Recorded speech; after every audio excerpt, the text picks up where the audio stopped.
Morning. मैं आज oil fat soap detergent यानी कि तेल, वसा, साबुन एवं अपमार्जक की अंतिम क्लास ले रहा हूँ। ये जो यूनिट है ये आपके बीएससी पार्ट थर्ड में ऑर्गेनिक केमिस्ट्री में सेकंड यूनिट है, और सेकंड यूनिट का भी सेकंड पार्ट है जिसमें हम ये चैप्टर ले रहे हैं। इससे पहला पार्ट मैंने आपको हाइड्रोसाइक्लिक का बताया था और सेकंड पार्ट ये हो गया। इसमें मैं तेल और वसा के बारे में डिटेल में ले चुका हूँ, सोप एंड डिटर्जेंट के बारे में भी बता चुका हूँ और जिसका अंतर भी मैं आपको बता चुका हूँ।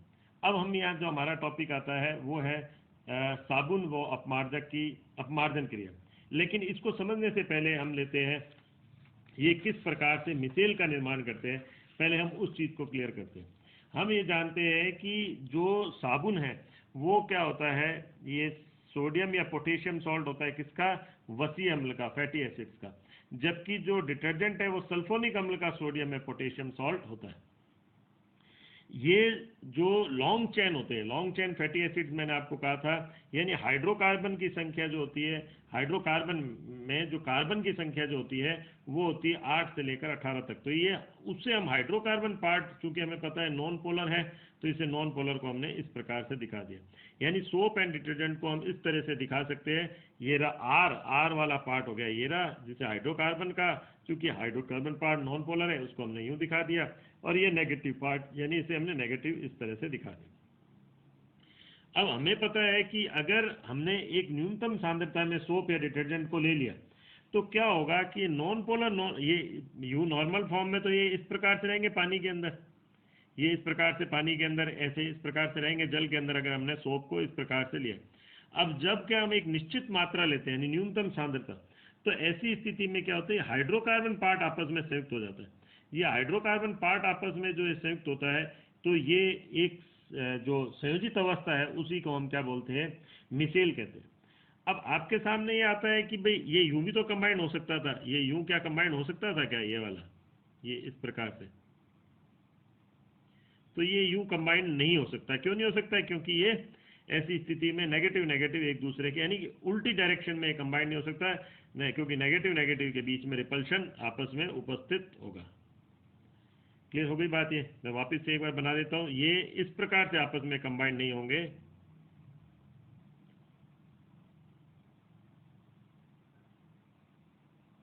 ऐसे, जबकि ये इस प्रकार से आपस में संयुक्त होंगे।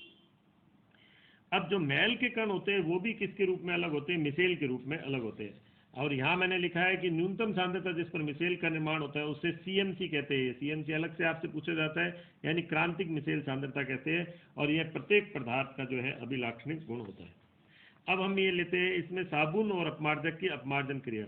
इसमें भी मिसेल बनकर ही ये अलग होते हैं। कौन से अलग होते हैं, ये जो तेल और जो मैल के कण हैं वो ये मिसेल बनकर ही अलग होते हैं। किस प्रकार से मिसेल बनकर अलग होते हैं, तो हम कहते हैं, अभी मैंने आपको कहा था जो हाइड्रोकार्बन भाग होता है ये तो नॉन पोलर पार्ट होता है, इसको हमने लिखा है जल विरोधी पार्ट, और जो आयनिक पार्ट होता है वो जल स्नेही होता है। तो इसलिए सोप जो है आप या डिटर्जेंट है उसको पानी में डालते ही वो घुल जाता है।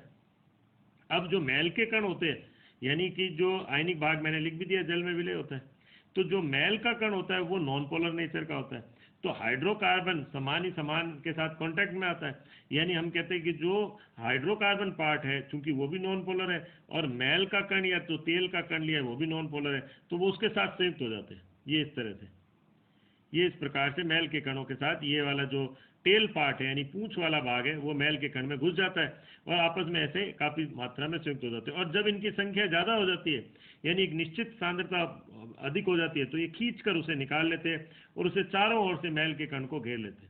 ये रहा, इसी तरह से मैल के कण को घेर लिया, यानी कि मैल का कण जो पहले नॉन पोलर था उससे इसने क्या बना दिया, पोलर। और जो वाटर में विलय होता है, यूं वो वाटर में विलय नहीं था। क्यों नहीं था, क्योंकि वाटर होता है पोलर और मैल का कण क्या हो गया, नॉन पोलर। तो ये वाटर में यूं विलय वैसे विलय नहीं हो रहा था, लेकिन जब सोप का नॉन पोलर पार्ट इसमें एंटर कर गया तो इस मैल के कण को इसने क्या बना दिया, पोलर बना दिया।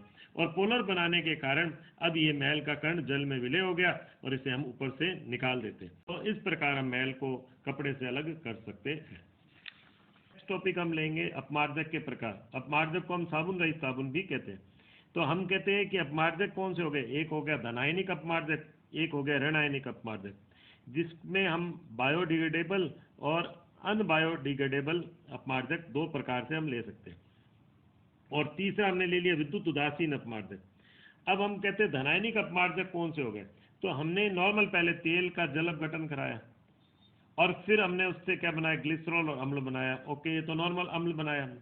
अब RCOOH की हमने NH3 से करवाई तो हमें क्या मिला? पहले RCOONH4, ये प्लस और यहाँ माइनस, ये इसके ऊपर माइनस, और यहाँ फिर क्या हो गया, RCONH2, वाटर निकल गया। अब फिर वापस इसको हमने क्या करा, हीट करा, तो हमें क्या मिल गया, वापस RCN, फिर वाटर निकल गया, ये वाटर निकला। और फिर हमने इसका रिडक्शन करवाया, ये रहा RCH2NH2, और रिडक्शन करवाने के बाद हमने CH3Cl के 3 मोल से करवाया, तो 2 मोल तो HCl निकाल गए, ये 2 HCl निकल गए, और तीसरा CH3 इसके साथ जुड़ गया। तो अब यहाँ नाइट्रोजन की वैलेंसी कितनी हो गई, 4 हो गई। ये इस तरह से ये जुड़ गया, यहाँ पर 2 तो यहाँ HCl निकल गए और तीसरा साथ में जुड़ गया, और Cl माइनस यहाँ बाहर रह गया, ये रहा इस प्रकार से।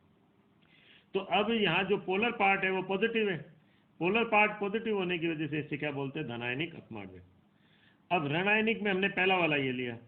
अगर हम कहते हैं कि ये इसमें ये सूक्ष्म जीवों द्वारा अपघटित हो जाते हैं तो इसके निकास की समस्या नहीं होती, उसे बोलते हैं बायोडिग्रेडेबल। और इसमें जो हाइड्रोकार्बन लेते हैं वो वृद्ध श्रृंखला का तो होता है, लेकिन वो अशाखित होता है, जबकि इसमें जो होता है वो शाखित होता है। शाखित का मतलब ब्रांज्ड होगा। तो अब उसको बनाने का तरीका हमने कैसे करा है, तो ये हमने एल्कीन की करवाई है बेंजीन से रिएक्शन, ये H+ की उपस्थिति में ही पॉसिबल होगी, ये फ्यूडल क्राफ्ट एल्काइलेशन रिएक्शन होगी। अब इस चूंकि ये ऑर्थो पैरा डायरेक्टिंग है एल्किल ग्रुप, तो अब H2SO4 की करवाई हमने, तो ये पैरा पोजीशन पर आ गया। पैरा पोजीशन पर आने के बाद हमने इसकी सॉल्ट से करवाई Na2CO3 से, तो ये इधर यहाँ पर आ गया, यानी सॉल्ट बना लिया। Na2CO3 से करवाई, Na2CO3 से हमने इसकी रिएक्शन करवाई, तो ये कहाँ पर आ गया, यहाँ पर। तो अब ये सूक्ष्म जीवों द्वारा अपघटित हो जाते हैं, अतः निकास की समस्या नहीं होती। दूसरा वाला हमने क्या करा, यहाँ पर शाखित एल्केन से हमने कराई, शाखित एल्केन से बना हुआ होता है, यानी ये मैथिल शाखाओं के कारण ये सूक्ष्म जीव द्वारा अपघटित नहीं होते। यहाँ लिखा है हमने अपघटित नहीं होते, इसे बोलते हैं अनबायोडिग्रेडेबल। और ये हमने रिएक्शन करवाई है। पहले हमने प्रोपीन को हमने उसके 1 मोल, 2 मोल, 3 मोल और 4 मोल ले लिए, इस तरह से कंबाइन करा, फिर बेंजीन से रिएक्शन करवाई, बेंजीन से संयुक्त हो गया, ये रहा बेंजीन, और फिर H2SO4 से करवाई तो वो पैरा पोजीशन पर आ गया। सेम उसी तरह से फिर हमने NaOH या Na2CO3 से करवाई तो ऐसे आ गया। ये बेस से करवाने पर यहाँ पर इस प्रकार से आ गया, ये बेस से हमने करवाया ये। अब चूंकि यहाँ शाखाएं होने के कारण इसे क्या बोल देंगे, तो हमने बोल ही दिया कि सूक्ष्म जीवों द्वारा अपघटित नहीं होते, इसलिए इसे हम क्या बोलते हैं, अनबायोडिग्रेडेबल। अब आते तीसरे, यानी कि अब चूंकि इनमें क्या था, जो पोलर पार्ट है नेगेटिव है, इसमें भी पोलर पार्ट नेगेटिव है, लेकिन इसमें पोलर पार्ट क्या था, पॉजिटिव था। अब आजकल जो आधुनिक रूप से अपमार्जक लेते हैं वो उदासीन लिए जा रहे हैं, विद्युत उदासीन। तो ऐसे में जो पार्ट होगा वो वाला, वो जो पोलर पार्ट है वो एक तरह से उसमें उपस्थित ही नहीं होगा। तो अब ऐसे में हम क्या कर रहे हैं कि जैसे हमने लिया, मान लो फिनॉल डेरिवेटिव लिया, इसकी हमने इपोक्साइड से करवाई, तो इपोक्साइड से करवाई तो OCH2CH2OH आ गया, ये रहा OH, ये रहा, और हमने इपोक्साइड से करवाई तो OCH2CH2OH। फिर हमने वापस इपोक्साइड से करवाई तो ये हमें अपमार्जक, ये 2 मॉलिक्यूल ये भी वापस से ये इधर आके तो CH2CH2OH हो गया। यानी हमने कैसे करवाई, जैसे हम यूँ एक बार देखते हैं, जैसे हमने लिया है, मान लो फिनॉल है और इसकी हमने करवाई इपोक्साइड से, ये इपोक्साइड से, तो हमारे पास कैसे हो गया, ये ऐसे OCH2CH2OH। तो ये इसे एक बार और करवा दी, तो ये पॉलीहाइड्रोक्सी अल्कोहल के एस्टर भी अपमार्जक की तरह कार्य करते हैं, ये हमने लिख दिया यहाँ पर। तो ये वाले जो होते हैं आधुनिक अपमार्जक होते हैं, इसमें जल स्नेही भाग बहुक्रियात्मक समूह यानी पॉलीफंक्शनल ग्रुप होता है, जो H2O के साथ हाइड्रोजन बंध बनाकर विलय हो जाता है। अब ये विलय कैसे होता है, तो ये चूंकि इसमें हाइड्रोक्सिल ग्रुप है तो ये क्या करते हैं, जल में विलय हो जाते हैं। किस वजह से, ये जल के साथ हाइड्रोजन बंध बना लेते हैं। तो ये हमने अपमार्जक ले लिए। अब हम कह रहे हैं अपमार्जक के उपयोग क्या होते हैं, हमें पता ही है, एक अपमार्जन क्रिया जो हम पढ़ चुके हैं, कठोर जल को मृदु करने में भी मैंने आपको बता दिया। इसके अलावा स्नेहक के साथ यानी लुब्रिकेंट के साथ इसे मिलाकर उससे उसकी क्रियाशीलता या उसकी कार्य क्षमता को बढ़ाया जा सकता है। तो आज ये यूनिट कंप्लीट हो रही है। अब नेक्स्ट यूनिट वो अगली क्लास में लूँगा। Thank you.